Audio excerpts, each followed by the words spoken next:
welcome to Sal Reads. I'm Deja, and today we are going to go through just a few authors who I need to catch up on their catalog.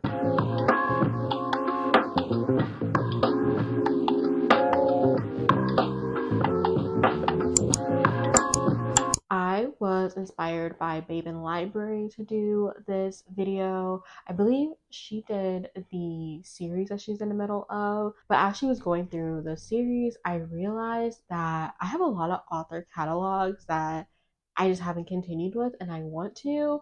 Most of them are in series, but there are a few standalones. I'm not going to do another series video just because I am still ashamed I haven't continued in like any of those series. But I thought it would be fun to come through and talk about just a few author catalogs that I wanted to catch up on. So today we're only going to go through 5 of them, even though I have way more than 5. But I'm hoping that by starting with this, maybe I can make progress in these catalogs before moving on to other people's catalogs. So I have a list of 5 authors today, and we are going to go through them from like the most books I have to read by them to the least.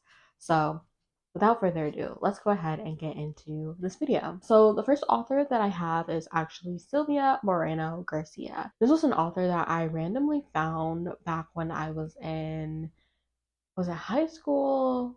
It was either high school or like my early college years. And the first book that I read by them was Certain Dark Things. And I really enjoyed this. I've actually read it twice. I think this was my introduction to them when I was really in my vampire era. I'm really still in my vampire era. I love vampire mythology. But I thought this was like a unique twist for me just because it is a vampire story set in Mexico. And I really like the connection with like the cartel aspects of it. This was a solid 4-star for me. The other book that I read by this author was Gods of Jade and Shadow, which is another Mexican inspired fantasy world dealing with gods. I really just love like the mythology aspects of it. Again, this was like a solid 4-star read for me. And I think that from these 2 books, Silvia Moreno Garcia is a solid 4-star author for me. I enjoy when I read her books, and I definitely want to read more. I just haven't been like called to pick up a lot of them lately, but I'm feeling like that's changing now that I'm just like, I kind of want to get back into authors that I know I will get a solid experience from. And so for me to actually get caught up on Silvia Moreno Garcia's backlog, I have about 13 books that I need to read by them. And that is actually kind of crazy to me. 13. Like, that feels so daunting. I didn't realize that they had written so much. And that's not even including short stories, which I'm not including short stories. I think a lot of the authors on here have written short stories and they are in like magazines and stuff, but I'm just like, let me focus on novellas and novels because I will go crazy if I have to include short story collections. But one thing I do like about this author is that like their books are not super long. Like most of them are under 400 pages, which I appreciate. And I think that also contributes to like why I feel like I have like a solid reading experience with them, just because I feel like she tells like a concise story and integrates Mexican culture into it. I really like the way that she incorporates those. And so this is the first author that has the most books that I need to catch up on their backlog. And I guess I should have said this in the beginning, but even though I'm listing these as my the top 5 authors that I want to get to in their backlog, I'm not necessarily putting like a time limit on when I need to get to these because these authors are probably still writing and there's a chance I will probably never catch up on their backlog. So yeah, but Silvia Moreno Garcia is the first one, and since they write short books, I don't necessarily think that it'll take me long to catch up on their backlog if I did decide to make it a project. But yeah, 13 books is a lot, so we will see. The next author that I have is none other than N.K. Jemisin and the 5th Season trilogy. So the 5th Season and this other graphic novel, Far Sector, are the only things that I have read by this author. And I guess like I read a few short stories from their short story collection, but yeah, the 5th Season was the only one that I've read in terms of novels. So I'm behind. And it's actually kind of wild to me that like this was an author that I haven't read anything else by them, but they solidified themselves as a favorite author of mine just with this one book. And I was like, no other author has done that. Like, never. And so I really need to continue with the Broken Earth trilogy. This is the first one, the fifth season. I've started the Obelisk Gate so many times, but I feel like I have to be in the right mindset to read N.K. Jemisin. And being an adult now, I'm finding it hard to find the time to sit down and read with the focus that I need to like really dive into the series. This is the only book that I read by them, and I hate that because I really did love this. I still love it. I've read it two, maybe three times already, trying to get myself to go into the next book. But yeah, I have 10 and a half books by this author to still read, and that's crazy. 13 was crazy, but like 10 is also crazy. Um, I have the rest of the Broken Heart trilogy to finish. This one I did include the short story collection just because I have it over there, but there's also the Inherited Cycle trilogy, and it's 10.5 because there's like a novella in that like trilogy, if you can see it behind me. And then there's a duology, two duologies I need to read. So quite a few books I need to read by N.K. Jemisin. I just need to get in the right mindset to read her. Eventually, I'll get to it. Eventually, I really want to because, like I said, she solidified herself as one of my favorite authors. The next author that I have is a romance author, and they actually probably should have been first, but like after 10 books, I stopped counting how many books I was behind on. So this author is Synithia Williams. And this author has been writing for a minute, and I didn't realize that because the first books that I read by her were the Jackson Falls series, books 1 through 3. I'll just kind of be putting them on the screen. I read those 3 books and I really enjoyed them. Of course, book 3, Careless Whispers, was my favorite. And then after that, I just never picked her up again. The reason I haven't picked up another book is because like I keep telling myself I want to finish the Jackson Falls series before I dive into anything else. But the way I do not care about these characters, and it's not like on the fault of the author. Like what I read so far, I like she does characterization and like the romance very well. And so it's not the fault of the author that like I don't care. It's like the principle that after getting that third book with a character that I really like I don't care about the cousin. Like I truly don't. And I think that's the mental block that I'm having. And I keep telling myself that I want to finish this series before I dive into anything else. And that's what's making me so long because I have no motivation to finish the last book in the Jackson Falls series. And because this author has been writing for a while, this author has so many books. Like so many from like 2015, maybe even before, because after a certain point, I stopped like keeping track. So I really need to just like push myself to read that last book. I started on an audiobook.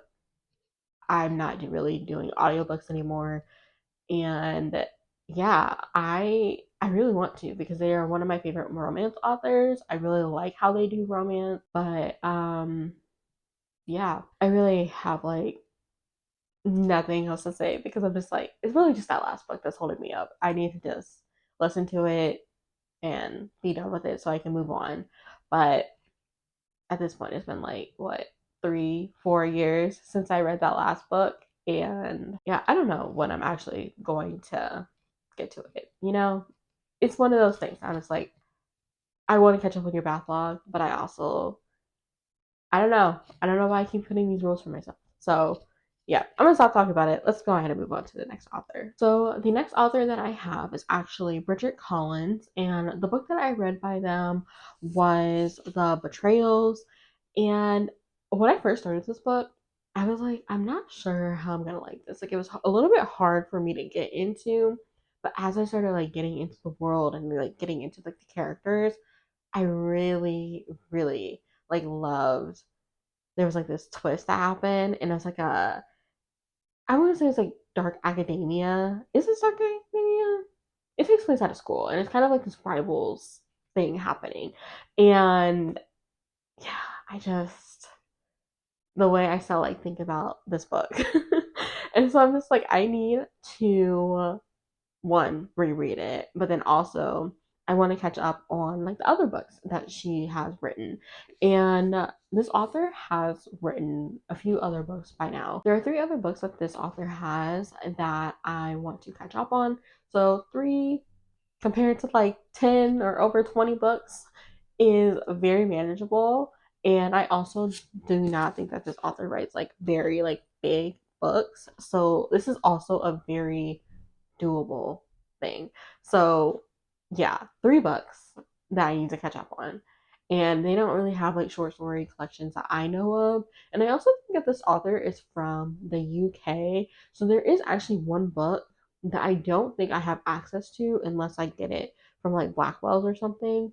So yeah, it might be two books. We'll see. But yeah, three books, very manageable. Each book sounds very interesting to me. So yeah, this is another author that I do want to catch up on their backlog because yeah, I really enjoyed this one. I still think about this one, and I'm finding that those are the authors that I really gravitate towards, and those are the authors that I probably should be reading a little bit more, especially if I haven't even caught up on their backlog. Because, total side note, I have been in a reading slump for so long, and as I was like thinking about doing this video, I was like, I wonder if I'm in a reading slump because I'm not reading some of my tried and true authors, like authors that have given me a book that I just really enjoyed. I have a tendency to like to try the new authors and stuff, but like I don't necessarily continue with the authors that I have enjoyed before. So I'm trying to get better at that, hence this video. So yeah, Bridget Collins, another one that I want to read. Last but not least is a kind of new to me author that was it last year that I read that book? I'm not sure. But the author I'm talking about is L.D. Lewis, who is the author that wrote A Ruin of Shadows. Now, this is just a novella, but when I read this, like, it gave me, like, so much. Like, I absolutely loved this novella. Like, this is less than 100 pages, and I'm still, like, thinking about this book. Like, I really loved it. And now they have a fantasy novel out now. I believe this is their novel debut, and I'm so excited to read it. They also have another book out that is a novella. So there are only two books that I have to catch up on to read this author's catalog, which is very doable. I know that the novel debut, Year of the Mer, like, I'm going to be reading that this year. Like, there's no ifs or about it. Like, I will be reading that this year because one, the art looks so beautiful. Like, the book itself looks so beautiful. But also just knowing how I felt about A Ruin of Shadows, like my expectations are high. And maybe that's unfair, but yeah, my expectations are high. And so I definitely want to get to Year of the Mer this year. The other book that they have is a novella that released in 2025 called The Dead Withheld. And I feel like I'm gonna like that one too. So L.D. Lewis is definitely an author that I can see myself completing their backlog by the end of this year, to be honest. They also have a lot of short story collections. I think they were an editor at Fire Literary Magazine. So they have a short story background, but like I said, I'm not including short stories. So yeah, I'm very excited to potentially complete one author's catalog before they get like so many books that like I'm struggling to keep up with their catalog, like Synithia Williams. But that will wrap up 5 authors that I need to catch up on their catalog. Like I said in the beginning, this is not all of the authors that I need to catch up on. Like, there are so many, but if I went through all of them, we'd probably be here all day. And I don't want to do that. So we're going to start with these 5. If you like this video, I would be happy to talk about a few of the other authors that I want to catch up on their catalogs because I really enjoyed talking about a few of the authors that I have enjoyed in the past and that I want to like keep reading. And so I would be happy to make a part 2, 3, maybe 4 or 5 parts to this series just because of how many authors I have. But yes, I really hope that you have enjoyed it. Let me know in the comments if there are any authors that you need to catch up on or if you have read any of these, which ones you think I should go into next. I would definitely love to know. But if you don't want to do that, you can also just leave whatever emoji I put on the screen. But until next time, I will see you in my next video. Bye.